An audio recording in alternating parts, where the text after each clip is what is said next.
Okay, folks, we've got a lot of violence coming, and I've got the mug to match today. Such flavor. We need to give a violent update on the market in plays, including Ooga Booga AMC, which has finally woken up today, as well as what the heck is going on with this car and BBBY detonation. And then for the main entree this lovely evening, I want to discuss a specific Amazon-backed EV company that has a massive pre-order log, is going to be IPOing very soon, and in my opinion has a very competitive edge. And I want to compare the numbers to Lucid and explain why I believe it's going to be a huge stinking deal. And the only thing that I ask in return for all this is that you hit that ravishing like button, and also don't forget to subscribe either. Okay, great day for the market overall. You had some concentrated breathing in some of the growth sectors ahead of that Fed decision or announcement tomorrow. Our lovely Mara play up another 14%, who's been enjoying her rallies. She reported this morning a 23% increase in mined Bitcoin month over month. Total hash rate exceeded 3.0 exahash per second in October, and it's on the right track. Mara dropped off a bit in terms of Bitcoin production in September because Bitcoin's price started rallying massively, which led to higher and higher rates of difficulty. But now that they're bouncing back in terms of production, despite higher network difficulty, really shows how much they're going to be able to produce when Bitcoin goes back down again, but also shows their staying power in terms of strength as a miner. She said, given the number of miners expected to ship and the steps we have taken to prepare for their deployment, we believe that the fourth quarter will be a transformative time for our business, and we look forward to continuing to scale our mining operations. So she's heading into a good year end in terms of production. Remember though, just because she's going up right now doesn't mean she's not going to go back to teasing mode. My price target is based on what she's going to be producing at peak deployment, which isn't going to be reached till mid-2022. This is a play that we've loved all year at much lower prices, and she's gone back and forth sometimes in excess of 50%.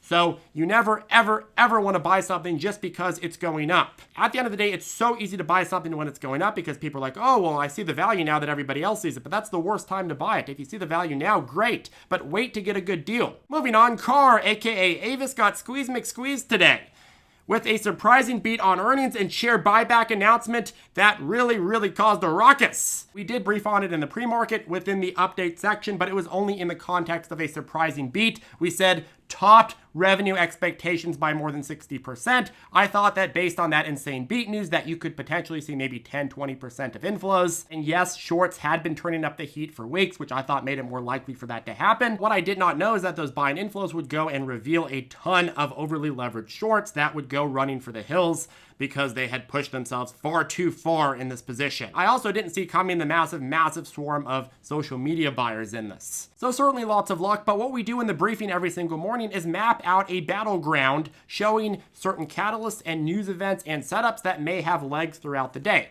That way, when battles start developing, you know the foundation of why they're developing, what they're developing from, and you have an organized map to say, okay, well, where are they and what are they doing? As you know, you can't take a random approach to the stock market. If you're not in our program, I 100% recommend that you do this on your own because it's very valuable if you show up every single day. Certain market conditions aren't going to be as hot. Some are going to be very hot. Right now, we're getting into a very hot market condition. But anyways, moving on to trend. When one squeeze stock shows massive proof of concept, what happens when you start getting a lot of sympathy rallies in other squeeze stocks where people start anticipating the next squeezer? BBBY further accelerated that trend today as they announced their own earnings beat and share buyback and exploded in the after hours. And you've already seen Ooga Booga AMC react. Who is happy to see some movement in the damn Ooga Booga? It's really been a war of attrition. But now we're in the most interesting setup that we've seen in weeks, and Ooga Booga AMC has its earnings on Monday the 8th, which is this coming Monday. And it's seen some continued strength this week back into the 40s for the first time in a while. They just reported a record month since the start of the pandemic, and short sellers were banking on customers never coming back to the feeders and constant bad headlines to get people out of this position. Unfortunately for them, that hasn't happened. Some people like AMC, some people don't. The whole point of AMC is what it represents and then the potential squeeze at the end of the day. The goal of short sellers in this position is 100% to make sure that people lose enthusiasm and go home, and now we're in a boom for potential enthusiasm. I would not be surprised if the massive rally on earnings beat trend continues in a lot of these stocks that have been beat down massively, or at least have been attacked by short sellers massively. I think that with earnings coming up and with what happened to BBBY and CAR this week, AMC is going to see a ton more attention. The defer game can only be effective if there's not enough buying pressure present. But eventually when that buying pressure comes back, what happens? Well, the narrative starts playing out. Now for the main entree. So if you watched part-time cowboy and full-time mistress collector Jeff Bezos launch into space earlier this year, you may have noticed him being transported in these funky looking SUVs. If you watched the recent William Shatner launch, you may have noticed similar looking funky pickup trucks looking like Mars rovers heading into a very, very well-publicized launch. With people watching these launches all over the world, trust me, these were no coincidences. They were getting free ad time on nearly every station and placing the subliminal message that, similar to the space launch, these trucks symbolize adventure and the future. This was product placement 101. And what does Blue Origin have to do with Rivian? Well, one thing, Jeff Bezos. Mr. Bezos oversaw Amazon's decision to take a 20% stake in the company. Jeff Bezos, while still CEO in 2019, also oversaw the ordering of 100,000 custom Rivian delivery vehicles for Amazon. For a company that wants to electrify its fleet, owning a large stake in the manufacturer makes a lot of sense because working with Amazon means that you have a massive, massive client, and makes it so that you're very, very likely to succeed. Using Rivian at Blue Origin is a great way to cross-promote brands, and it also highlights the intense edge that Rivian has. And in totality, Rivian, unlike a lot of similar EV startups, is entering the industry with top-tier clients, again like Amazon, lots of capital, proven vehicles, connections, and high places, and free marketing to boot. Not to mention the vehicles are attempting to attack a certain segment, the EV SUV market, which is very, very underdeveloped. What's unique about Rivian, in my view, is that they are the first electric vehicle company to really attack a big part of America's car culture.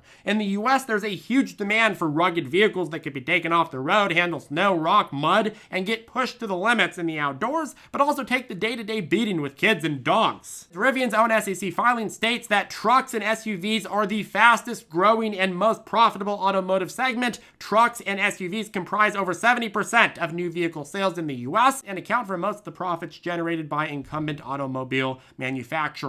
And I think the current EV offerings in the US doesn't really have a match for this segment. Doesn't have something to appeal to this subsection of American car buying culture, which is massive. And moving on, in terms of range, the pickup truck is 314 miles and the SUV is 317 miles, both 0 to 60 in 3 seconds, according to Rivian. I think that range can be improved some, but the performance is very, very good. And so needless to say, the value add here is, well, their SUVs, their pickup trucks, and then the commercial vehicles that are going to be favored by Amazon. It's a solid combo and leads to diversification in terms of multiple sectors of the EV market. But here's where the fun stops. Of course, the fun always has to stop because there's always a catch. The numbers are bad. Estimates are saying that Rivian will be priced at a valuation near $55 billion, with their 135 million shares priced somewhere between 57 and 62. Some estimates are saying its valuation could hit upwards of $60 billion, and that could certainly change. But IPOs are usually created with the idea of pumping up investor interest throughout the year prior to the IPO, and then eventually everybody's excited, everybody's really, really hyped on this new company, and then after the elevated IPO, a lot of retail will then go and buy the elevated IPO, rallying it up a lot more because of the new hype. I think this is no different. This is going to be an IPO that's going to see a very, very aggressive push in valuation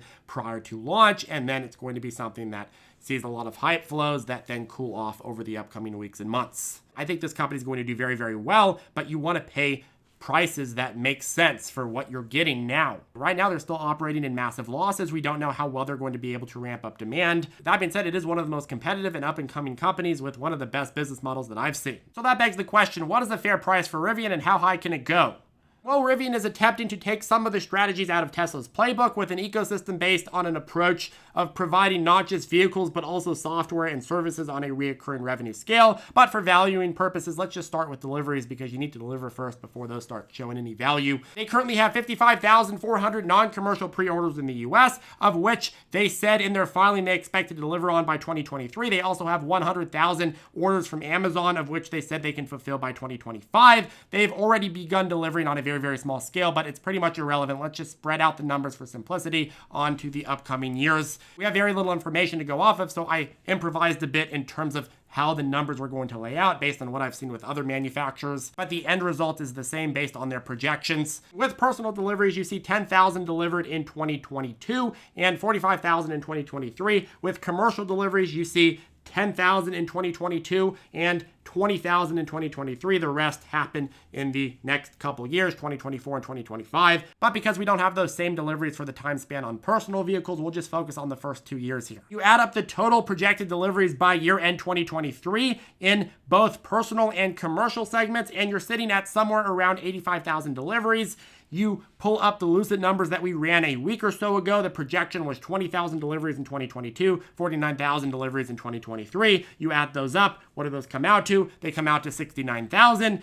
And using both of these companies' bullish estimates here, it appears that Rivian is delivering more despite most likely trading around the same market cap upon open. And at the same time, the advantage of Rivian is you get a little bit more diversification, since not only do you have the personal vehicle segment, but you also have the commercial vehicle segment, and their main client is Amazon, and Amazon's not going to walk away from them since they have a 20% stake here. That said, on the flip side, I have to argue that I don't know that I trust their delivery estimates. In order to fulfill 55,000 orders, they have to scale up massively in 2022 and 2023. And if you can't do that, then you're not going to hit these estimates by the end of 2023. I think that in effect, Rivian's estimates could easily stretch out a year or 18 months more than their actual promises. We just don't have enough information on their production capacity or proof of concept as to them rolling it out. With Lucid, we do. We see deliveries. We see a lot of their scaling up that they've been promising happening now. But that said, Rivian is very, very well capitalized. This IPO will bring in a ton more capital. I don't think that they're going to struggle very much at getting the job done. I just think it's going to take a little bit longer than they're projecting. Regardless of whether that happens in 2022 and 2023 or whether that happens more into 24 and 25, I think that you start looking at the bigger picture here. Well, once manufacturing does come together for Rivian, what else happens? Well, all of their other business models start working really, really well because all of these vehicles start getting into that ecosystem. The Rivian Cloud, their reoccurring software services, their mobile service centers, their insurance, so on and so forth, similar to the Tesla model. And eventually, of course, autonomy. So anyways, if you're bullish on the EV sector, I think that in totality, both of these offer a very, very interesting deal with a long enough time horizon. I think that right now, Rivian is going to be way, way, way, way too pricey in order to get compensated for the risk that you're taking with an early stage company. But after it cools off from its IPO, maybe 20, 30%, it's going to be screaming buy, and we'll run the numbers when we actually have the full set. The total addressable market between regular and commercial is huge, and the backing, the already built customer base with Amazon, the products that they already have, and specs on said products makes the case that this is going to be a big player. Anyways, that caps off the video. If you have any questions, feel free to reach out to us below or join us on ZipTrader Circle. If you'd like to learn how to trade with our private chat, our daily morning briefings, as well as our step-by-step lessons, where we will walk you through everything that you need to know in order to learn how to better trade and manage your account in the stock of market, well, we'll go ahead and put a link to ZipTrader you below. This is not the type of course where you can buy it and get away without doing any work. This is something where you're expected to put a ton of work in and effort to get any sort of result. When I buy something, you better bet that I get every single dollar worth out of it. And I expect the same from you. Anyways, have a good one, and I'll see you in the next video.